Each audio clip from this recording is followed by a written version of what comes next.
Now it's time to have a look at one or two of your letters, and we've really had a mountain of mail this week about that disallowed Chelsea goal against Crystal Palace from the free kick at Stamford Bridge last Saturday. If you remember, Chelsea were awarded this free kick just outside the box. Steve Kember of Crystal Palace encroached certainly to within 10 yards, and although Hollins rammed the ball home, the goal was disallowed. Keith Wallace of Edmonton writes, if Palace had behaved themselves and stood away 10 yards, Chelsea would have been a goal up. But because Palace broke that 10 yards law, their goal remained intact. Let's just have a look again at that incident. Well, here you can see the referee doing his best to get the block back 10 yards away, and there you can see Kember on his toes, ready to come in and encroach, which in the end he got his name taken. Now you can see Kember, he's the nearest player to that white splodge, which is the ball. He's within, I suppose, 1.5 yards from the ball, and the referee, quite rightly, is about to take his name. But the question is, should he have allowed Crystal Palace to have got an advantage through breaking the rules there? Because unquestionably the goal was disallowed, although from Chelsea's point of view it was a perfectly fair goal. You can see it go screaming on then into the back of the net. But now Martin King of Battersea takes it a stage further, because he says when that kick was taken the second time, at least 3 Crystal Palace men in the wall were only about 4 yards from the ball, and the referee in that case took no notice. Yes, Martin King, you're absolutely right, and you can see here very clearly that the players encroached to within 3 yards of the ball before it's kicked, obviously gaining an advantage, and play was allowed to go on. But as far as we're concerned, it's all part of the continuing unhappy saga that occurs with the 10-yard rule and free kicks. It annoys you, it annoys us, and the sooner something's done about it to stop it, the better. There's been quite a bit of controversy over that West Ham Cup defeat up at Middlesbrough last week. We hope to clear up a couple of points now. The decision in the Middlesbrough penalty area late in the game when West Ham got a free kick when we thought perhaps it might have been a penalty, and also a disallowed goal by Clyde Best quite early in the game. We'll look at both those incidents in slow motion. First of all, that Clyde Best goal that was disallowed early in the game, which in fact would have given West Ham a lead. Jimmy. Well, we'll stop this, I think, at just a point that gives you a clue on the edge of your frame that Clive Best was in fact offside. There it is. I think you can see him just tightly in the corner of the screen, on the left-hand side there, beyond his man, even before that ball is kicked over. Now look how far beyond his man is. But without any question in my mind, having looked at this very closely a number of times, he was offside, and on this score, the West Ham fans have no grumble whatsoever. So, on that occasion, we say the referee was right. But what about that other incident close to the end of the game in the Middlesbrough penalty area when West Ham were awarded an indirect free kick, and so many people felt that it should have been a penalty? Jimmy, in fact, last week said that he thought it was a bad decision and invited referees to write to him to tell him why that decision was given. The Daily Mirror took up the story on Monday. Big match challenge. Why not a penalty? Well, why not a penalty indeed? And first of all, I think we ought to look at some of the referees' letters that have been sent to us. T. Havis of Aveley in Essex, the referee himself, says the West Ham player was clearly pushed, and the penalty for this, according to law 12, is a direct free kick. In this case, a penalty. Well, Mr. Haveley, although I'm not quite sure that the referee could clearly see a push, I think that you're nearer than most with that particular answer. Colin Lewis of Pinner in Middlesex, the punishment for obstruction is an indirect free kick, whether it's in the area or not, he says. Well, I don't think that could have been an obstruction in any form whatsoever, because clearly Gates was always between Peters and the ball and never got between Peters and the ball. Jay Lazenby of Harrow in Middlesex, if, in the opinion of the referee, the tackle was dangerous, he was within his rights to give an indirect free kick for that reason. Well, this was the only letter that suggested how an indirect could have been given following that incident. That's unless the referee went completely out of his mind, and congratulations on that particular letter. And Mr. Buck invited Jimmy, in fact he issued him with a challenge to take a Class 3 referee's examination and see what he felt like then. Well, Mr. Buck, I have passed my Grade 3 referee's examination, or the paper at least, and I do referee in charity games from time to time, so I appreciate most of the difficulties that referees have to put up with.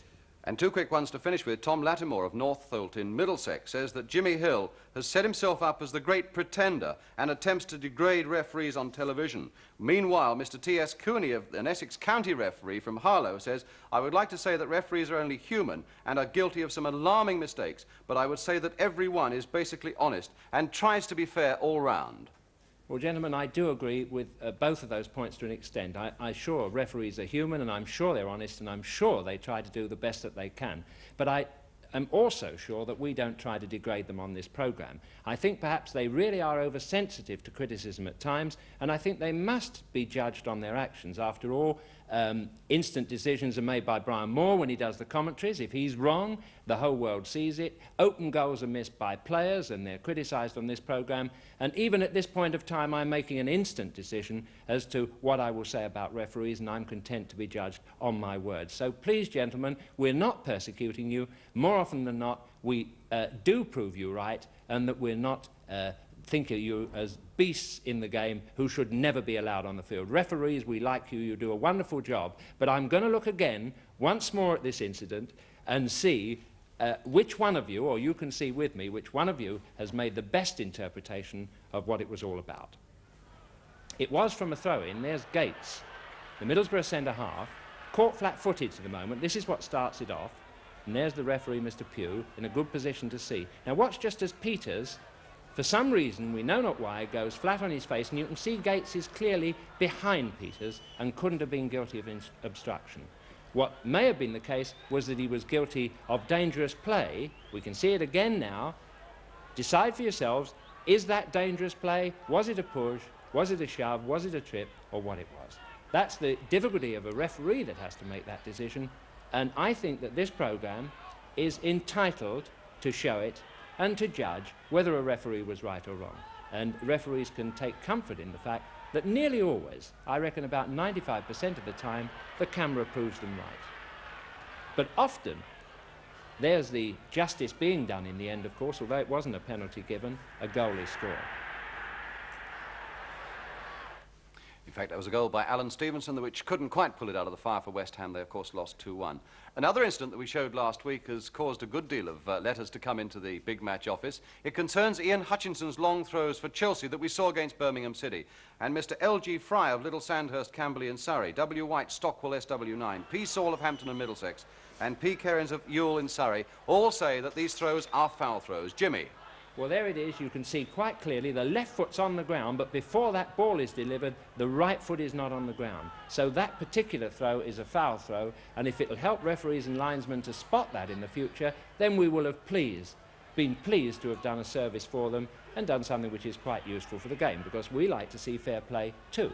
Was it one or wasn't it? And I'm referring, of course, to that incident at Queen's Park Rangers last week when Cardiff City conceded a penalty. It was right on the edge of the area, and Jimmy said that morally it was a penalty in any case. Well, that didn't please Mr. R. Richardson of 68 New Causeway, Reigate in Surrey. He obviously doesn't believe in moral penalties. And indeed, he wondered if Jimmy would have held the same views about moral penalties in his own playing days. Jim? Mr. Richardson, I did hold the same views in my playing days, but I'm not suggesting that a referee should ignore facts. If you talk to referees, they'll all tell you that there is the letter of the law and the spirit of the law.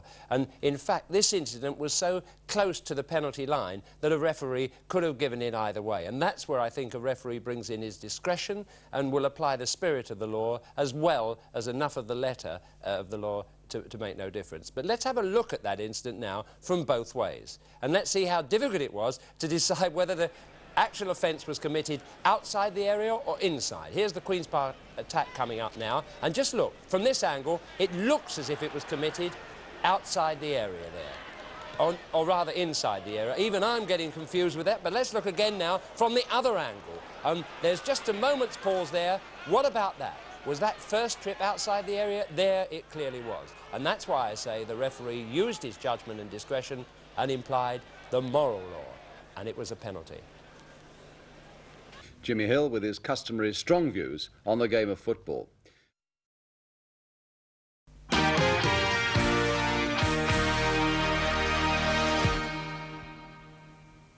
But now let's see who's been making the news on a national basis with Jim Rosenthal. Well, now the strangest story of the day. It happened at Colchester. A policeman stopped play by walking onto the pitch, complaining that Millwall's Mel Blythe was inciting crowd trouble by swearing. But it was the policeman who copped it from the referee, Howard Taylor. Mr. Taylor said later he'd be reporting the officer to the FA. And as for Mel Blythe, well, he did swear, but he told us tonight it was only in the heat of the moment. The result, by the way, Colchester won 3-0. Bristol Rovers went home to their fire-damaged Eastville ground today, but they and their opponents Cambridge still had to change a couple of miles away at their Hambrook training ground, take a coach to the match, and the three officials too. They made the journey in the referee's car.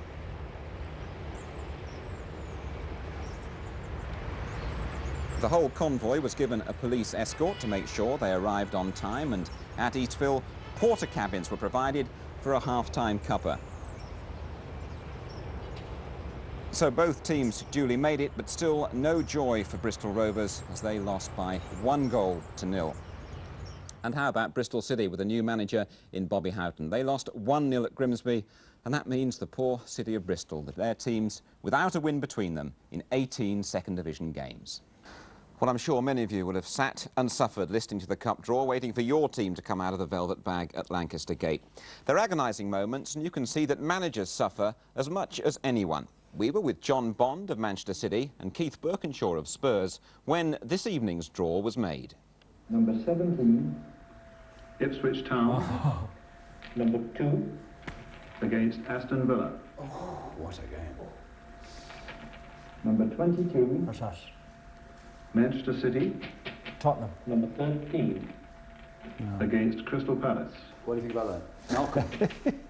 Number 32, Did he do that, do you think? Queen's Park Rangers. Number 39, against Tottenham Hotspur. Doing battle with Terry Venables. Yes, but it's, I think you can forget about managers, you know. I think there's too much said about what managers are going to do in these sort of games. It's about the players at the end of the day. And we must have a fair chance there. Now, Malcolm said some pretty unkind things about you a fortnight ago on this programme. I mean, have you had any conversations with him since then? Yeah, I've spoken to him on the phone, and he said if we can't criticise each other and have little chats, he says, and be mates together, he said, what's the world coming to? I said, lovely. I mean, as I said all the way along, that didn't really bother me. If he'd have said, if Keith here had said the things that Malcolm said about me, it had hurt me a lot more than if Malcolm had said. I mean, I don't bother. It don't bother me if Malcolm says them. I mean, I've taken them since about 1954 now, so I can keep taking them. In those old West Ham days. Well, that's right. But a game you look forward to, no? Oh, yeah. Yes. Home draw is all you can expect, as I said. Well, that ties the talking point of the third round, and Malcolm Allison was apparently visibly shaken when he heard about it in the Palace press room. But he says he knows what to expect of the City players. Meantime, at Luton, referee Mike Bidmead was knocked out, unintentionally, I should stress, when he was hit on the side of the head by a clearance from Luton defender Mark Aizlewood. Both trainers came to his rescue. The match was held up for a couple of minutes, but he recovered and saw Luton beat Preston 4-2. And Lil Fushillo scored for Luton in his comeback. 2 broken legs have kept him out for 2 seasons. Sadly, there are reports of crowd trouble today. Barriers collapsed at Tranmere and at Wimbledon, where fans spilled onto the pitch in an incident sparked off by the players. Wimbledon and Swindon players scuffling in the goalmouth. The fans surged forward and a barrier gave way. But no one was seriously hurt, and the match finished 2-0 to Wimbledon. And there's news tonight that Nottingham Forest are preparing a bid for European players. While Forest were losing at Leeds today, both Brian Clough and Peter Taylor were in Germany to watch Bayern Munich. They saw 2 players have an outstanding match. They were Einar Øst, the Norwegian international defender who once interested Arsenal, and Kurt Niedermayer, a 25-year-old central defender. He won his first cap for West Germany against Holland a few weeks back. Peter Taylor describes the trip as fruitful and says he expects further developments. And tomorrow he's due in Holland to watch, as I understand it, Ajax. Garth Crooks is on his way towards reclaiming the number 11 shirt at Spurs. He hasn't worn it in a competitive match since the FA Cup final replay back in May. In pre-season training at the end of July, Crooks had the first serious injury of his career. He needed a cartilage operation on his right knee. But this weekend he's been back in action. That injury opened a fresh avenue for Crooks. He spent every Friday evening at Capital Radio in London's West End and developed into a sporting pundit. Totally relaxed and spontaneous in a fraught atmosphere, Crooks makes the broadcasting art look very easy. I think it's put the Labour Party... Independent Radio News, it's 3 minutes past 7.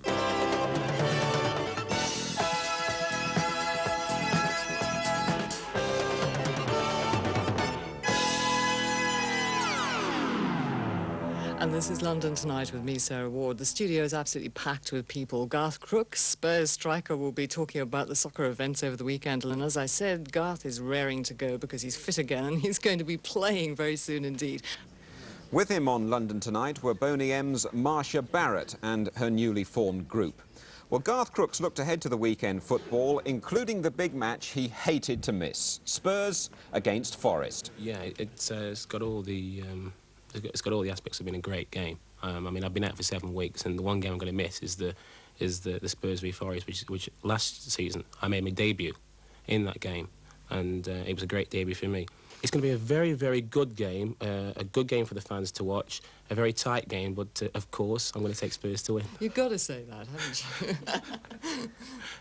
That prediction's spot on. Yesterday, Garth Crooks was only a few miles from White Hart Lane, but it could have been a different world. Spurs reserves played West Ham at 3/4 closed Upton Park. But it wasn't only Crooks who's been used to better things. Melia Alexic played with him in the Cup final. Now Ray Clements has displaced him. Stuart Pearson skippered the Hammers reserves and sometimes showed the despair of adjusting to this level. Well, Garth Crooks was given a midfield role just behind the two strikers, but gradually the confidence began to return. Trying his luck from outside the penalty area, it didn't come to anything, but when he was pushed forward, he showed he still got the ability to turn quickly. That makes him such a handful for First Division defenders. At 23, Crooks was one of the elder statesmen, but when things go wrong, it's hard to be understanding. But when there's only one defender to go around, you'd back Crooks every time. He didn't score, Spurs won 2-1, but his relief at clearing a large psychological barrier was very obvious. Just burst a second, mate. Garth, you're sweating up a bit there, but how do you feel about your first run out? Very pleased. No effects after the injury. The leg feels strong. All I'm going to do now is get me fitness. I'm sure the goals will come. The goals are no problem. That's the least I'm worried about, just getting my fitness and getting something like I was before the injury. We saw a bit of a new role from you out there. Garth Crooks, the midfield player. Well, Keith Burgesshaw thinks there's a little bit of a question mark about my fitness. He always has done. So he decided to play midfield today, and I enjoyed it. It was different. It gave me a little bit more of appreciation of what the guys up front, or the midfield guys, have to do for the front men. I enjoyed it. It was very good. Garth, tell us a bit about the knee. How does it feel at the moment? It feels very, very strong. You know, the physio, Mike Varney at Spurs, he's worked very hard on the leg, and he assures me that I can't hurt it now. So it's full steam ahead and trying to win my place back in the first team. And it's fair to say that you're still going to stick with football. The disc jockey is going to wait a bit. I think the disc jockey will have to come secondary now. Yeah, definitely. So Garth Crooks a couple of games away from the first team, but the disc jockeys at Capital can rest easy for a while anyway. Brian, there's bound to be a lot more about the Queen's Park Rangers pitch following that scathing criticism by Jock Wallace, the Leicester manager, after his team had lost 2-0. Jock Wallace said the pitch gives Rangers a huge advantage. It shouldn't be allowed, and if we're drawn there to play in the Cup, we'll protest. The FA are sending representatives to every home match, getting reactions from everyone involved. And the FA have revealed that they'll decide on November the 23rd, that's the date of the second round draw, if Rangers can play at home in the Cup. There's a response this afternoon from the Rangers chairman, Jim Gregory. He says we all love the pitch, so do our supporters. The directors run Leicester, not Jock Wallace. And if he doesn't like Loftus Road, why doesn't he go back to Scotland? There aren't any artificial pitches there. One of our most respected referees, Clive White of Harrow in Middlesex, has been bitterly criticised by the Italian club Juventus after they were beaten 3-1 by Anderlecht in the European Cup.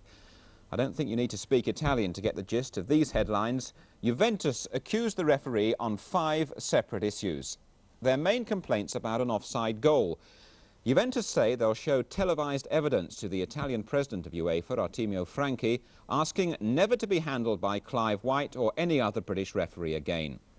Well, that could just be a case of sour Italian grapes, because I understand that neutral observers in Anderlecht felt that Clive White had an outstanding match, and there was no doubt at all about that controversial goal. But I also gather the FA are carrying out their own investigation.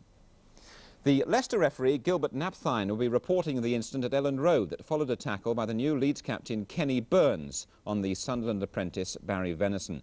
As you can see in the Sunday Mirror pictures, the tackle, made right in front of the dugout, incensed Sunderland manager Alan Durban. There he is, facing Alan Clark, who's got his back to the camera. Alan Clark says Durban tried to get Burns sent off. Durban's response today is that Clark is trying to divert attention from Kenny Burns' tackle, which, according to Durban, would have gone above a cricket pad.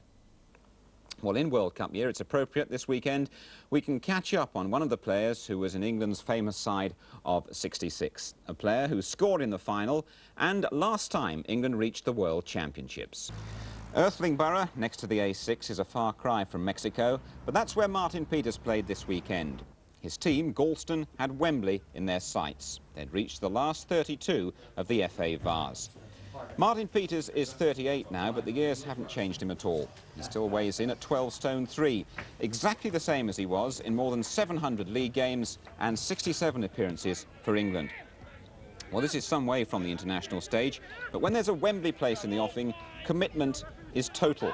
Names and reputations count for nothing. The tackles go flying in. It really was fierce out there.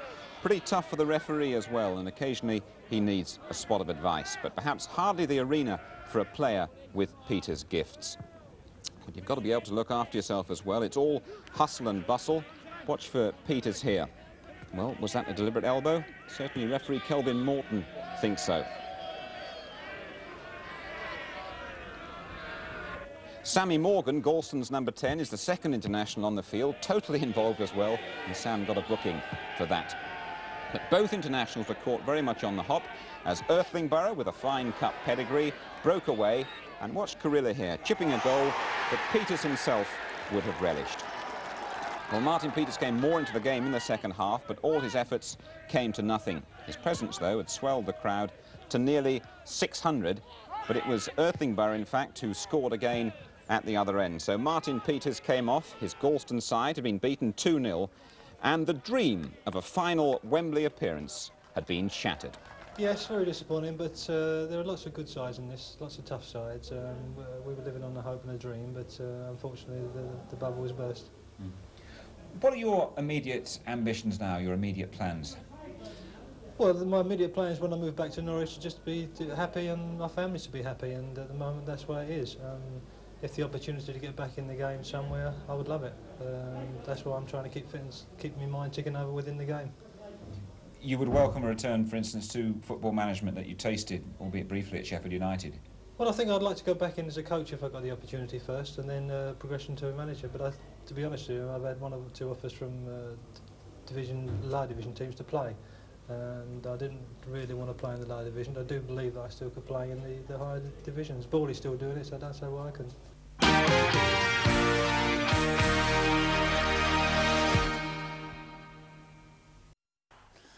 Well, over all those years, one of the most popular features with you has been the Fun Spot. These are the best of them, and a musical introduction goes with them for good measure. And right now, it's one of my favourite moments of the year, one of the bigger moments for me, so I'll do a big fanfare. Oh, I told you I should have got Ross Conway. Right, here's Christmas Fun Spot.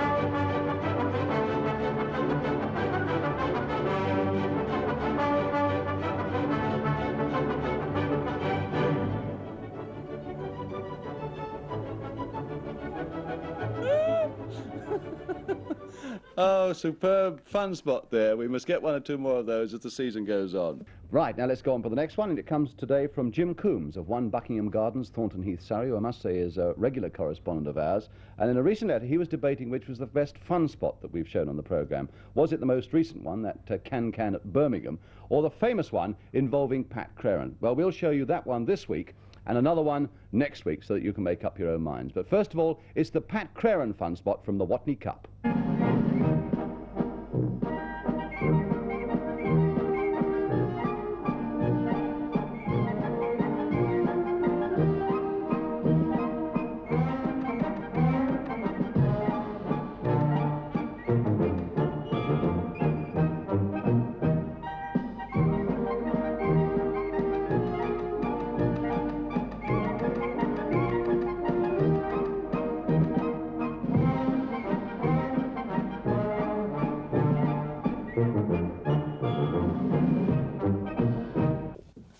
Well, also that year, a couple of sprightly young guests who showed form and fitness and a surprise finale.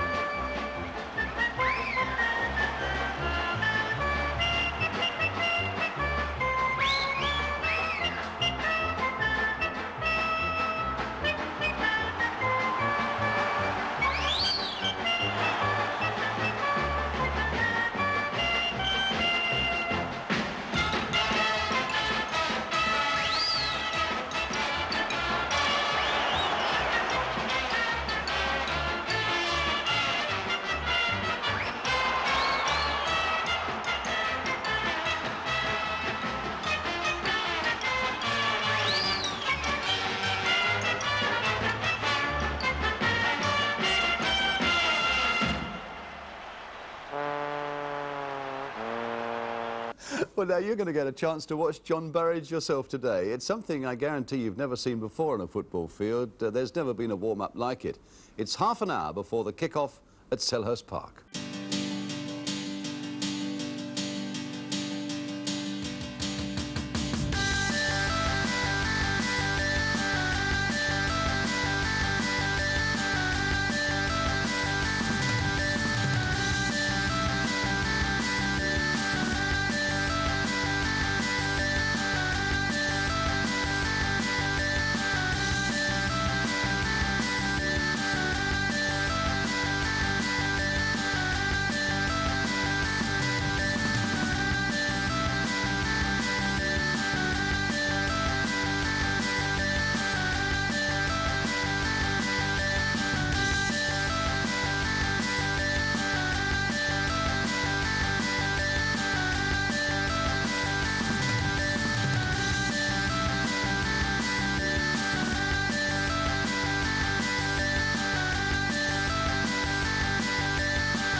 I enjoy it? I think you probably did.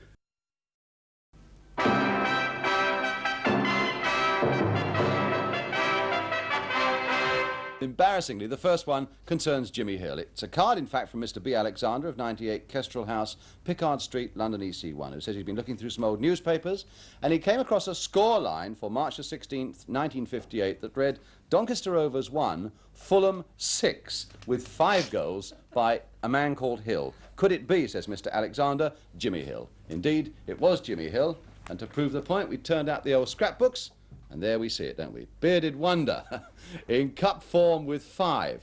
And in fact, that was just a week or so before Fulham were due to play Manchester United in a cup semi-final, and the paper seemed to think that the Bearded Wonder was the man to spank the Busby Babes. But in fact, Fulham lost that semi-final after a replay, though I think Jim scored one of the goals in the first game at Villa Park. Andrew Goddard is next. He comes from Chingford and he's aged 11, and he writes, why do most footballers in the British Isles have 6 studs on their boots, as I have 13 on mine? Well, your answer, Andrew, comes from Bobby Moore himself. Well, Andrew, these are the 2 types of boots that I think you'll find most professional footballers will be issued with throughout the country. One has 13 studs on, which is a rubber moulded sole, which I think most players prefer to wear when the grounds are very hard and dry. Not so much icy, but just hard and dry. Some players like to wear them now, but in my own opinion, with the thick grass on the pitches, they can be a little bit slippery. These are the normal standard type boots, which have 6 studs. The advantage of these are that the studs are screwed in and they can be changed from long studs to short studs to medium, so these really can be adapted to all conditions. But as I say, these boots are the type of boots that I think you'll find most professional footballers would have throughout the country. Anthony Dinmore of 41A Avenue Road, Southgate, London, N14, who says that I'm always going on about young players wearing shin guards, but he finds that his are always slipping around his legs almost as soon as the match starts, and he wonders if there are any hints on how professionals can keep them in place. Well, let's see how Stan Bowles of Queen's Park Rangers goes about it.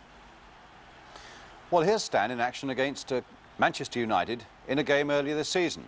He gets injured in a moment as he goes into that tackle there. And when he's recovered from the pain of it all, we shall see just how Stan Bowles sorts out his shin guards. As you'll see, he has a plaster around them, around the back of his leg. I suppose as you get older, it wouldn't be a bad idea to shave the back of your leg, because otherwise it might be a bit painful getting them off. From Mr. N.A. Poynton of 3 Verney Gardens, Dagenham in Essex, who says I enclosed a photograph that I've recently found which may be of interest to you. Looking over the photo with my mates, we've come to the conclusion that this must be a cup match of some sort held at Stamford Bridge, probably a final, in which case it must have been pre-1923. In fact, if memory serves me right, Mr. Poynton, it was in fact, as you can see, the Cup final of 1921 between Spurs and Wolves. I've seen that picture before somewhere in a book, and if my memory serves me, that's also Jimmy Dimmock scoring the only goal of the game. One or two things have changed at Stamford Bridge. That old single-decker stand on the left, that's gone now. The open end at the far end, where the shed is now. We were there yesterday, of course, for the Chelsea-Blackpool game, but I can tell you that big old building on the Fulham Road advertising the Hammersmith Palais, that is still very much there, as you can now see. No longer advertising the Palais, but as we come out we can see the shed is there, giving a bit of comfort and support to the fans who like to get at that end. And as we swing around, of course, no longer that single-decker stand, but the magnificent 3-tiered stand that Chelsea have now got in at their ground. So things really have changed a bit from the old days when they had that lovely old single-decker stand there, which I think won a lot of affection from Chelsea fans over the years. H. Mason of the Mother Red Cap Woburn Moor in High Wycombe says I get a fair bit of leg pull from some of my customers because I'm a keen supporter of Brentford Football Club. Well, I suppose they're a good old club, really. They're just going through a bad spell at the moment. But he goes on to say they always refer to the day when our goalkeeper was knocked out by a dog. It came in the match between Colchester and Brentford, and the unfortunate keeper was Chick Brodie. And John Kurilla coming in so strongly, and in comes that blessed dog again. John Gilchrist to Cook. That's one for Brian Gibbs to chase. There's hardly any chance here. And still that pooch is in it. What a tackle. What a great tackle. But unfortunately, Chick Brodie seems to have been hurt by that. Indeed it was. It seemed very amusing at the time, but unfortunately that collision there virtually put Chick Brodie out of league football. I don't suppose it did the dog a lot of good either. Many of you spotted something that wasn't quite right about the amazing goal scored by Kevin Beattie for Ipswich against Leeds United last week.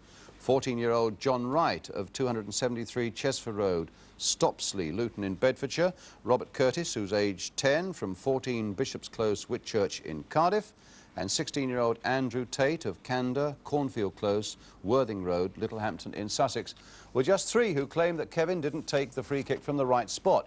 Let's have a look then. This is the incident coming up now as Arnold Muren is challenged by Brian Flynn of Leeds United. That's where the foul took place, as you saw. It was about 5 or 6 yards inside the Ipswich half of the field. But when Kevin Beattie comes to take the free kick, look, he's 3 or 4 yards inside the Leeds United half of the field. And when Kevin lets fly, just look what happens here. The referee, I think, slipped up a bit there, but so too did David Harvey in the Leeds United goal. Well, a few weeks ago, I jokingly referred to Jimmy Hill not being allowed into the recently opened Football Hall of Fame because, of course, he's still playing football. But Mr. J. Peterson of Southampton wrote to say, who's he playing for? Well, in fact, I did offer my services to Fulham in their promotion run-in, but I think very wisely they declined it. But I do play charity matches on lots of Sunday afternoons. In fact, as soon as this programme's over today, I'm going off to play for the late Sonny Waters at Walthamstow. A very worthy cause indeed. There'll be John Charles there, Dave Mackay, quite a lot of outstanding personalities, Billy Wright. I'm looking forward to the game, and if any big match viewers would like to come along, we'd be glad to see you there.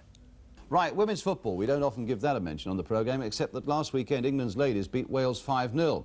And this is the sort of side that did it. Now, you might be excused for thinking that women's football is a fairly modern thing. Not so. Dee Bainham of 8 Margaret Way, Redbridge in Essex, sent me this. It's a picture of a women's football team in Cricklewood in 1918-1919. And the lady sitting down on the left with the cross on her knee there is Mr. Bainham's mother, now 78 years old. Well, we've also got to go back now to England and Holland. Neil Chapman of Bourneside Farm, Hadlow in Kent, who was quick off the mark after that defeat by Holland on Wednesday. He looked up his record books and noticed that England had beaten Holland by 8-2 in 1946 at Huddersfield. He wonders if we can see any action from that game. First of all, though, before we show it to you, let's look at the England side that day, because that'll get a few memories going as well. Frank Swift in goal, Laurie Scott of Arsenal, and George Hardwick of Middlesbrough. We set it out in the way they used to play in those days. Billy Wright of Wolves, of course, at number 4. Neil Franklin of Stoke, 5. Harry Johnston of Blackpool, 6. And we put the front line in the old W formation with Tom Finney of Preston, 7. Raish Carter of Derby, 8. Tommy Lawton, I suppose he was with Chelsea then, just after the war, at 9. Wilf Mannion of Middlesbrough at 10. And Bobby Langton of Blackburn Rovers at number 11. That's the team that beat Holland 8-2 in 1946 at Huddersfield. In white shirts, of course, and from the moment they kicked off, they looked like winning. Holland kept them out for 20 minutes, then Lawton started an orgy of goals.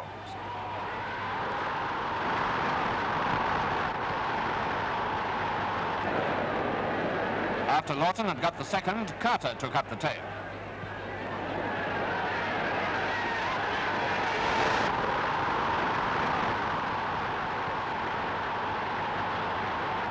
Then Mannion made it 4-0.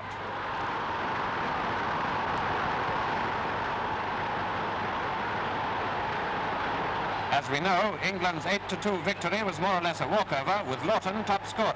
Here's his third and England's 5th.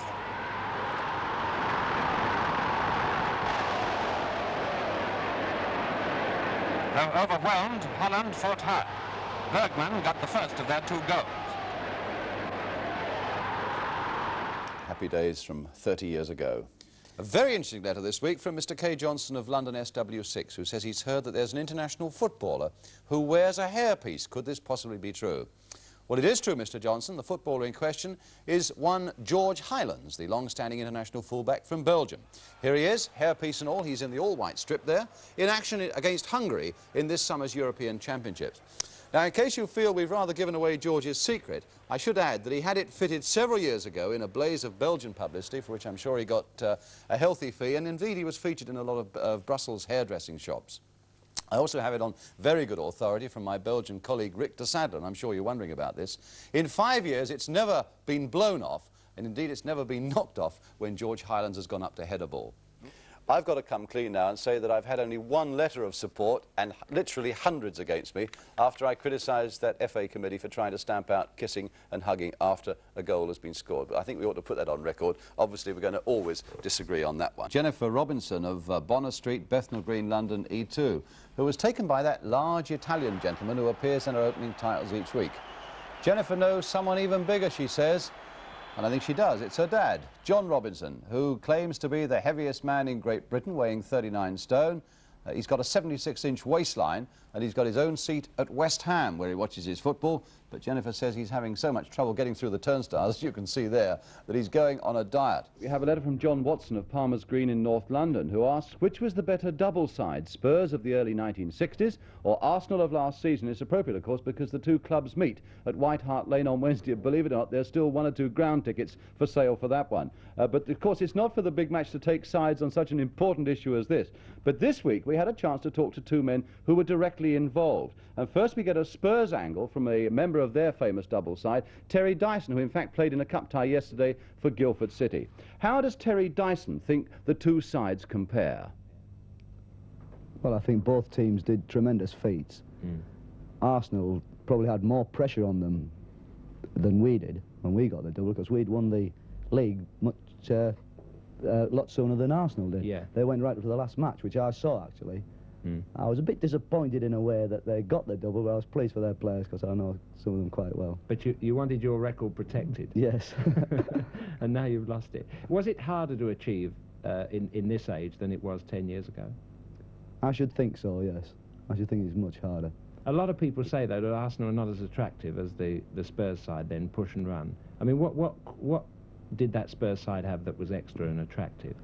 Well, we had 5 world-class players in our side, and the rest of us, the other 6, we just blended into them. But Arsenal just did it by, they ran hard, but I think we were more entertaining, possibly, than Arsenal. Frank McClintock, meanwhile, is in a unique position. He played against that Spurs double side, and of course he also skippered Arsenal for their triumph last season.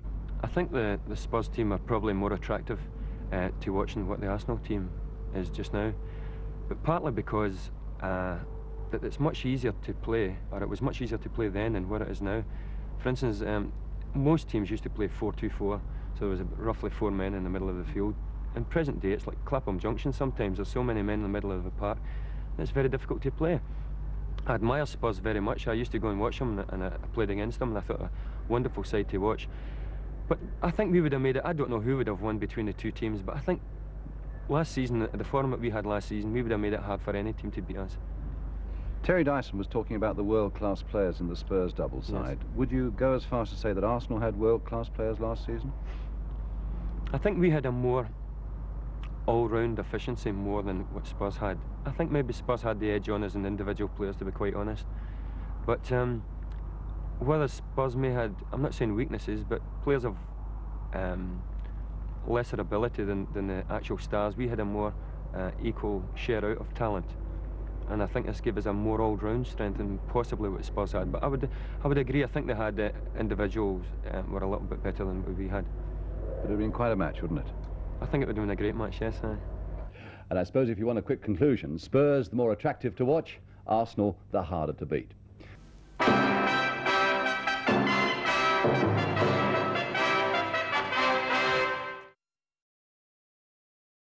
Now a new and a regular feature on the Big Match when we're going to go back 10 years to see what was happening in the world of football in 1969. And it really is amazing just how much has changed in the game in the past decade, not least in the way that this programme began.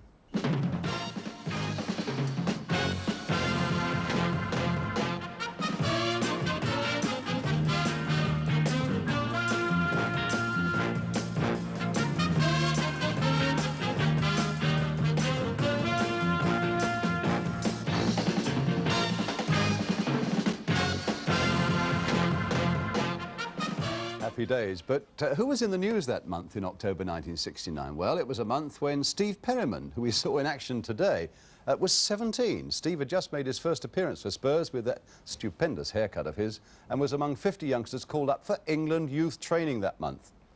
And sticking with Spurs, this month they registered their first home win of the season.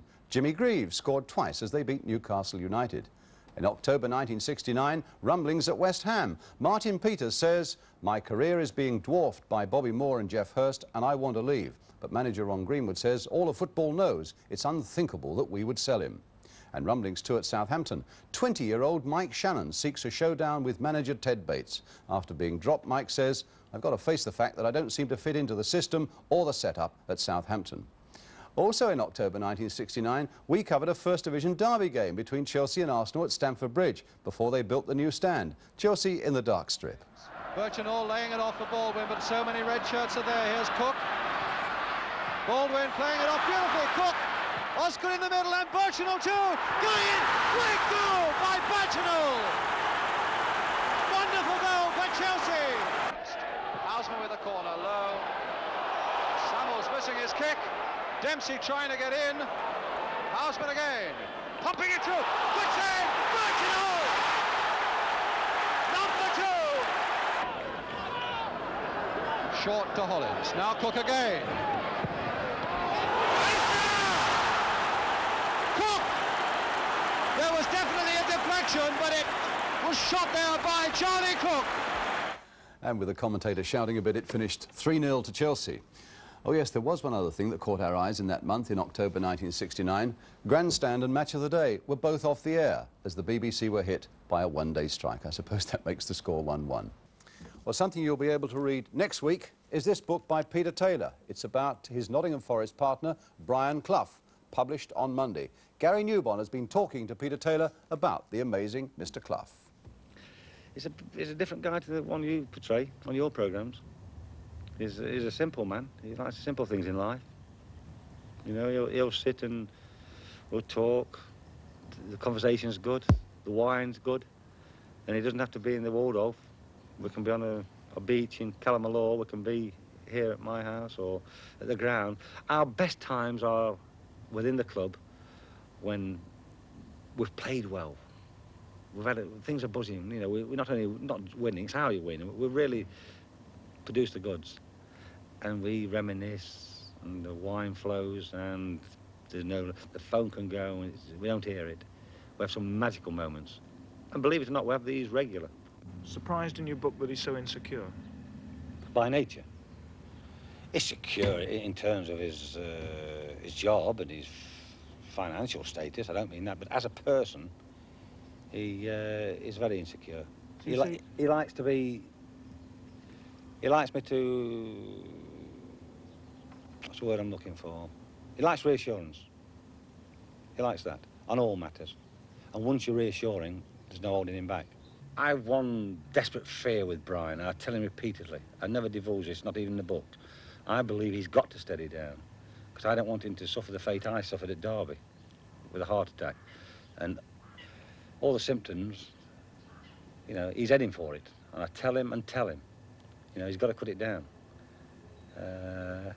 Because I could never live that down, having experienced it myself. He saw me experience it. It's in the book exactly what he did when it happened. And I know the way he dashes from here to there, and et cetera, that if you don't watch it, he'll be heading for the same as me, and that would be tragic. Peter Taylor on Brian Clough. Now we've got a follow-up to that fascinating item in yesterday's On the Ball programme that you may have seen already, where Duncan McKenzie of Leeds United showed us his quite remarkable ability in throwing a golf ball very long distances. One of his throws has been measured at 125 yards. And on a bleak morning at Ellen Road last week, in his street clothes and with a slightly strained right shoulder, he still produced a throw there of some 111 yards. As we look at it again in slow motion, when he gets to the other end of the field, it's a prodigious throw. Just look at the edge of the 6-yard area and you'll see that golf ball bouncing down there by the 6-yard area. Just seeing it. And in fact, the Leeds United manager, Jimmy Armfield, and the Leeds players confirmed that in warmer weather and when his shoulder was in good trim, Duncan McKenzie, in fact, had thrown the length of the pitch and onto the terracing at the far side, a distance of some 125 yards. Well, no sooner had Derby County arrived at Loftus Road yesterday than Colin Bolton, Francis Lee and Roger Davis, who'd all seen the programme, all came up and said that they could do better, and indeed had done so at the baseball ground. I'm just wondering if any professional or club football, or schoolboy footballer for that matter, can beat 125 yards with a golf ball. All I can say is mind out for passing traffic and neighbouring greenhouses. But let me know if you can do it. I can see even now we might have to organise a grand golf ball throwing contest. Next we come to the most heartwarming story of the season, the story of a young boy who was virtually brought back to life by a goal he saw on television. His name is Martin Rowan, now 13 years old, but back in 1970, when he was 9, he was involved in a road accident near his home in Ruislip in Middlesex and was badly injured. As you can see, Martin is on the road to recovery, now happily playing with a ball that we sent him from our On the Ball programme. For 2 months after that accident, Martin was semi-conscious. He hardly moved, he took no notice of anything around him. But he'd always been a Leeds United supporter. And when Mick Jones scored Leeds' second goal in the 1970 Wembley Cup final against Chelsea, Martin smiled for the first time. The following day he recognised his parents, and since that moment Martin improved all the time. Well, a happy and a remarkable story, that I'm sure you'll agree, and I hope that's another little tonic there for Martin.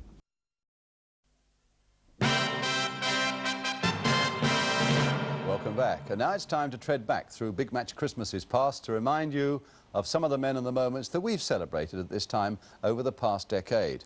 And indeed, I think we've got something for all the family, whether you're a football fan or whether you're not.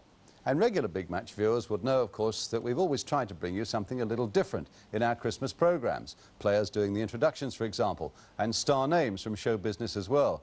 Well, we've taken the programme out of the studios too, as we did in 1971. When we went to Dr. Bernardo's home in Essex. And our guests that day were Frank McLintock, then of Arsenal, and Geoff Hurst, then of West Ham United.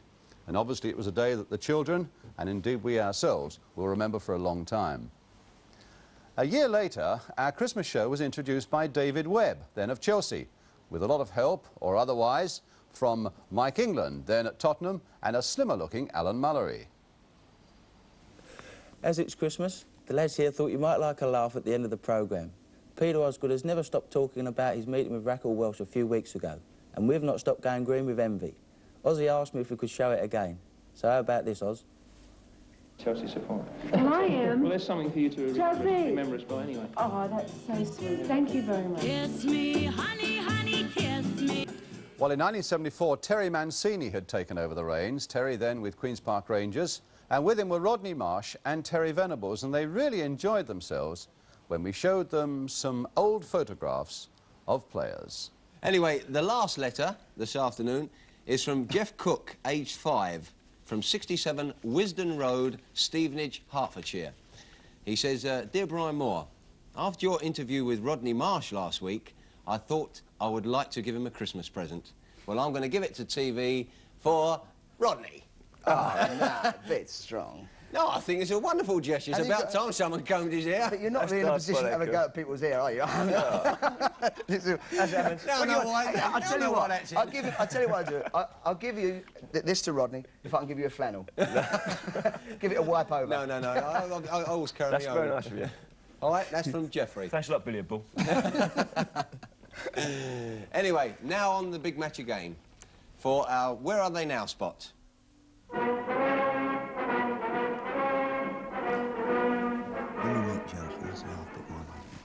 And this week's Where Are They Now spot is a little bit different. I can guarantee some shocks and laughs. The fellas we're going to look at now are still playing today, so let's turn the clock back and see how many of them you can recognise. Here's the first one. Rodney. That's the FA Cup in 1960. Oh, seriously now, who's that? That's a rascal haircut, isn't it? That's my good friend Alex Stepney. Alex Stepney, very good. Yeah. Oh, goodness gracious. No, that's the FA Cup in 1962. That's rent and ugly, isn't it? Oh, don't. Oh, I didn't think he had ears. I'll guess Rodney Marsh. Yeah. Oh, Jeffrey. Oh. It's bugs, look. Oh, he won't be happy with that one. He won't be too impressed. But anyway, he's not in the London area, so we can have a go at his ratings. Rent at Hampstead, isn't it? Oh, okay. Where do he keep getting his ears from? Own up, seriously. Peter Bonetti, yeah. Peter Bonetti looking well there, Cat. Yeah, go on. Oh, have a spot up. That's Val Delmer Venables. Spot the spot. On the spot. Malcolm. Oh, Malcolm. Planet of the Apes. Oh, that's a bit strong, that. Leave me out. What's that? That's trippy, that is. Henry with a thatched head. God, oh, look at her! Oh, Right, leave it. Oh, it looks good. That look a bit taken. Actually, we thought the other one was a wig. In 1975, Bobby Moore was your host at Christmas, and Peter Taylor, then of Crystal Palace, was one of our guests, with Rodney Marsh, a little more snappily dressed this time, making a return visit. And, for everybody concerned now, Peter's going to do an impression of Norman Wisdom. Something like that, Roger, yeah. Well, let's see you then, Peter. I've been forcing this, viewers, Mum, Dad. I didn't want to do it. Like that, is that all right? Yeah, where you go, pal? Is that all right? But I did it all. Mr. Grimm's out! We're back again! We're back to forward. That's all I'm doing. I ain't doing no more of that. That's marvellous, Peter. Very good Maxwell. What do you reckon, Rodney? Nearly as good as Freddie Starr? Yeah, it wasn't bad, was it? I think it was very good, actually. And I thought it was better than last year when Venner's done something last year. But let's hand over now to Brian Moore to introduce the third match. There you go, Brian. Hello, dear. Well, this is a real thriller. They say it's the best game they've ever seen at the baseball ground. Looking quite good in those days. I wonder what it was that went wrong. Well, we switched the emphasis in 1976 to the world of show business, and we couldn't have got a bigger name to introduce our programme that year than Elton John. And he had two big names with him on the programme that year. Kevin Keegan, still at Liverpool in those days, of course, and Mickey Shannon from Southampton. Thank you very much for lending me these glasses. I think, you know. And who I think gave you the earrings? Sorry? Where did you get the earrings from? Do you like them? I thought they're quite nice, actually. Thanks. Does a lot for you. Watford. Does a lot for you, that. Hold on, well, I think it's about time we had a bit of a laugh here. If I just get my glasses on. It's one of those big match sequence of own goals, and nothing more heartbreaking for a professional footballer than to put one in the back of his own net. But I think you'll agree with me when you see these that it creates a bit of a laugh for everyone else. And we've stuck together a few, and we're going to call them the Right Old Rickets of 1976. And we apologise to the players involved, but...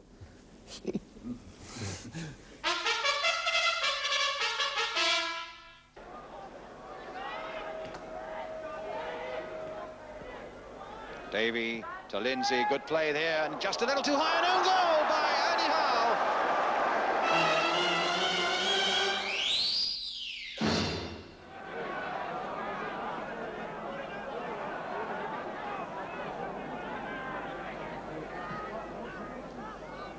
MacDonald trying to flick on, and here's ball. Now a good opening for fullback Nelson. Oh, and an own goal.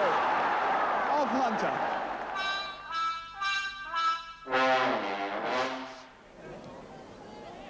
James, Loska for Chester. That's over the goalkeeper's head by Phil Potts, and it's gone in!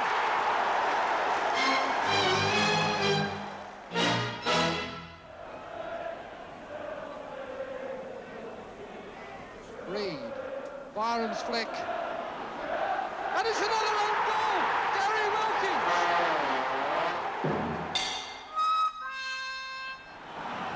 And the pressure now back on United.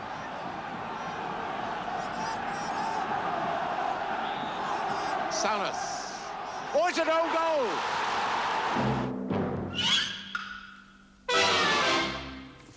Oh dear.